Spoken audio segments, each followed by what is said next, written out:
everyone, this is Isabelle from Zaza Marcel and I am welcoming you into my home today for my very first video.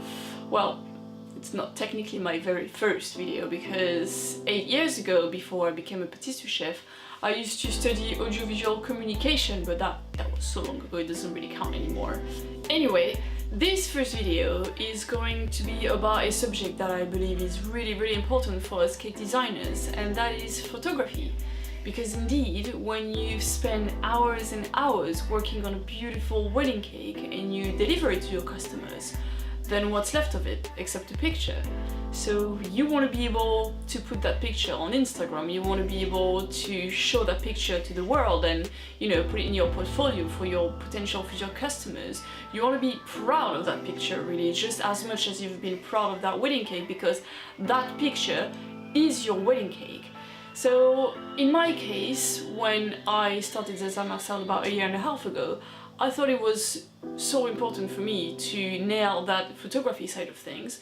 So I took a class here in Bristol, like just a 5-week course, just to learn the basics of photography, you know, so the ISO, the aperture, the shutter speed and all these things. I was so happy when I get back home after that course, you know, after that 5-week course, and just to realize that actually it wasn't that easy to take pictures after all, because indeed there is all the technological stuff about photography, but there is also your environment that counts just as much as the rest. So where do you take your pictures, and how is your light coming through your windows, and do you have even any lights coming through your windows, because sometimes you might be in a basement flat, or all these kind of things. And I just realized when I got home that it was a bit of a struggle for me then, because I didn't have any decent background for my pictures. Like, none of my walls were actually really white, or in my kitchen there were enough lights but there were no background at all, because everywhere you look there were like either a fridge or a cupboard or something. So I had to play around quite a lot and just work my way around these issues and come up with like creative solutions to be able to nevertheless take beautiful shots of my cakes. So today that is what it's going to be about. I am going to share with you guys all the solutions that I came up with to take beautiful wedding cake photography. So I do hope you enjoy it, and I do hope that some of these solutions will work for you guys as well. So for the camera, I bought an entry level from Canon, the 1300D, which is specifically designed for beginners, and so it's very user-friendly. And the good thing with it is that it gives your shot a nice soft tones and colors, so it saves you from doing too much editing afterwards. And if you're a complete beginner, you can probably get away with shooting in auto. It comes with the kit lens, which is a general purpose standard lens that works quite well in any situation pretty much. But if you do face low light situations quite a lot, then the 50mm here is definitely your best shot, as it does capture much more light and it is perfect for close-ups, and it is quite an affordable second lens as well. Now, one of the items that actually changed my photography was a tripod. I don't think I could do without it anymore when I shoot from home now, and it just gives me so much stability, especially if you're like me and you have very unsteady hands, which very often result in blurry pictures and can be really frustrating. And the good news is, you do not have to spend a fortune to get one, as I think I paid like maybe £25 for mine, and so far I've been really happy with it, and because I'm not a professional photographer I don't actually need more than that. No photo without light, right? And when it comes to shoot my cakes, I find that natural light is my very best friend. So what you want to do is find your perfect spot in your house or in your cake studio, wherever that is. Personally, I shoot from my dining room right near the window, where I always have a nice side light to my cakes.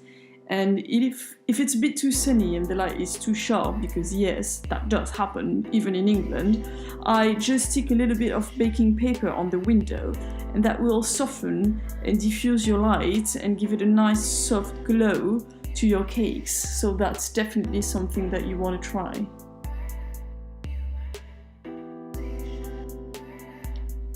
As I mentioned earlier, I do not have a single plain white wall in my house. And if you're like me and you can't paint your walls for any reasons, fear not, you can still create your own background. Just go to Ikea or B&Q or any DIY shop and get yourself some roller blinds of the color that you need for your backgrounds. And then literally all you need are 2 nails on the wall to attach them, and voila, you just created yourself a background. Another solution is to invest in a few boards. You can find them in pretty much any craft shop like Hobbycraft, for example, or any art shop. And the good thing is, because they work out pretty cheap, you can easily buy a few different ones of different colors and play around with depending on the cakes you want to shoot. But I must say though that these work perfectly for smaller cakes like 1 or 2 tiers, because of course they do not cover a very large surface. And that will become a problem if you want to shoot a square pictures of a tall wedding cake for Instagram, for example, because of course cropping that picture will become difficult, and in that case you might prefer to go for a wider background like the roller blind one.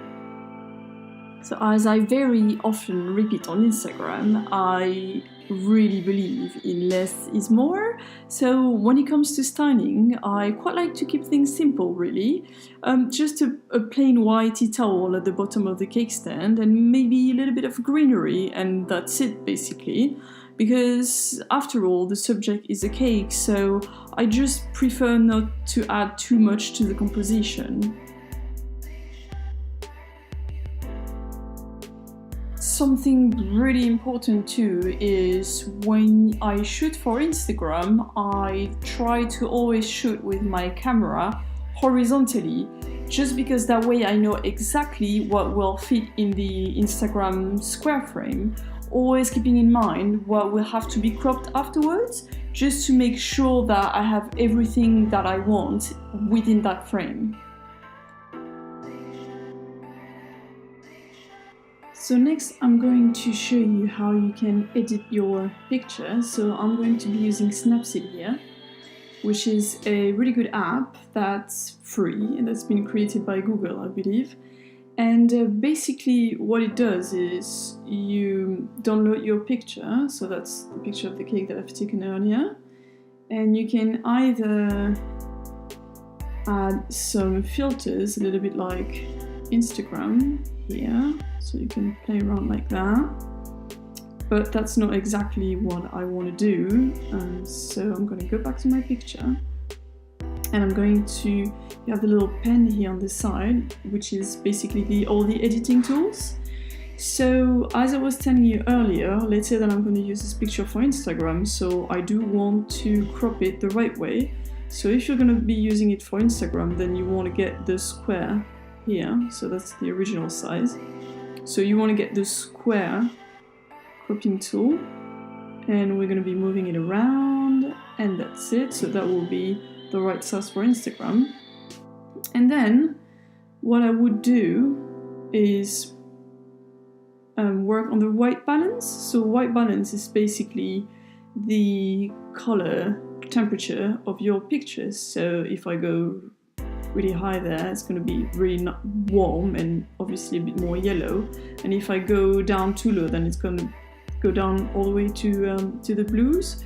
So you just want to play around a little bit. I believe this picture, the light might be a little bit too warm, so I'm going to add a little bit of cold to it. That's it. And then you can continue to play around. So we've been cropping, doing the white balance. There's not much. I try to take the picture in a way that I won't have to edit too much, but what I do is I play more with the light. So here I will go in the curve, and then you can, as you move the curve, you can add a little bit of light. There you go. And then if I wanted to have a bit more shadow on one side of the picture, I would then select, if it works, there you go, select a button and then just go down on one side just to add a little bit more of shadow in one side of the cake, and then you can go down as well. And then it's really just a question of taste and how you want the aesthetic of your picture to look like, so that completely depends on you. So let's say that this is fine, and here I spotted that I had a little white dot that I don't want to keep, so I'm going to go in healing, and then I'm going to come really close, and you see it here, the white dot, that's it. So that will have disappeared, and then you can explore and pretty much see what else you can do.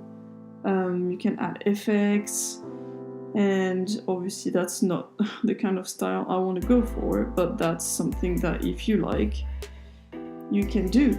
So there it is. The good thing with Snapseed is that obviously it's a free app, as I was saying earlier, and also you can just edit it straight away from your phone or your tablet and then just put it on social medias without wasting any time. So that's a really, really helpful tool. And that's it for today. So I really hope that you did enjoy that video as much as I enjoyed making it, and stay tuned for more coming soon, guys. Bye bye.